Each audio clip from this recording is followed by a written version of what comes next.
d'arbre que tu es. Alléluia. Amen.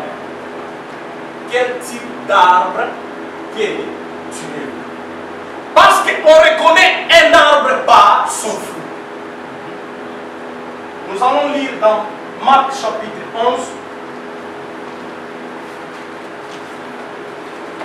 Marc chapitre 11, nous commençons de 12.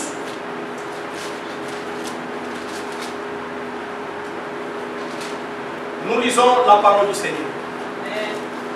Marc chapitre 11, 12, nous allons sauter quelque part.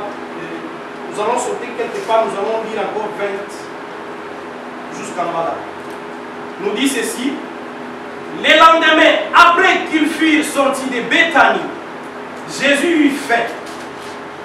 Apercevant de loin un figuier qui avait des feuilles, il allait voir s'il trouverait quelque chose. Et s'en étant approché, il ne trouva que des feuilles, car ce n'était pas la saison des figues. Nous allons sauter, nous lisons 20. Le matin, en passant, les disciples virent les figuiers séchés jusqu'aux racines. Pierre, se rappelant ce qui s'était passé, dit à Jésus, Rabbi, regarde, le figuier que tu as maudit est séché. Acclamons pour la parole de Dieu.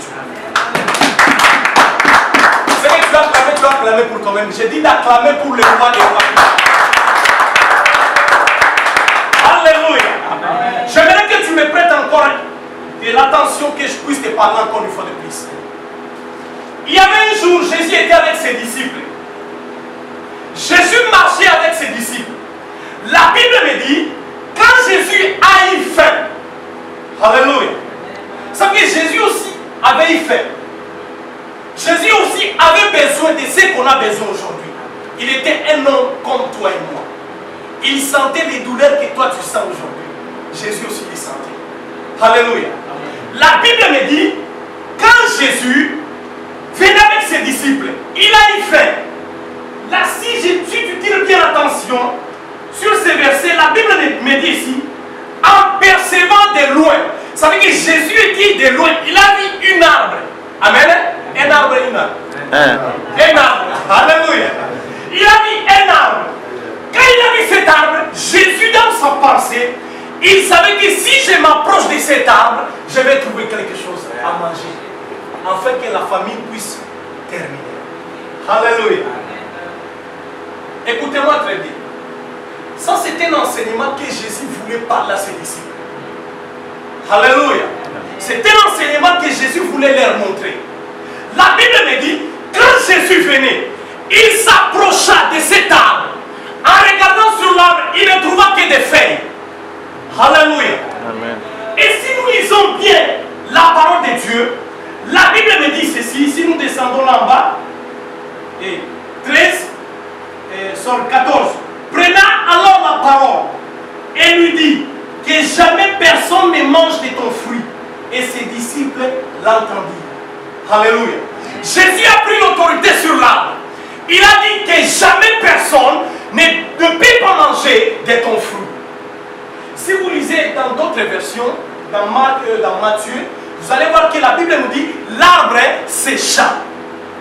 Mais ici, la Bible nous dit Jésus a proclamé, il a dit une parole et il s'en va avec ses disciples. Amen. Amen. Mais le matin, quand il venait, il revenait de la même chemin. Et la Bible me dit Pierre a regardé cet arbre. Il a dit que l'arbre était séché. Il a dit tiens, ce n'est pas possible. Il a dit à Jésus, Rabbi, regarde, l'arbre que tu as dit hier, que tu as prononcé des paroles, l'arbre est séché. Aujourd'hui, cet arbre, c'est toi et moi. Alléluia. Jésus voulait les enseigner.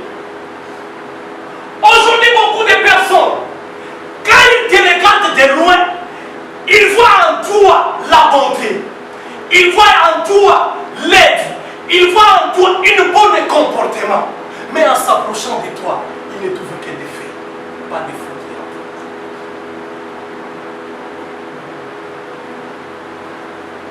Alléluia. Jésus de loin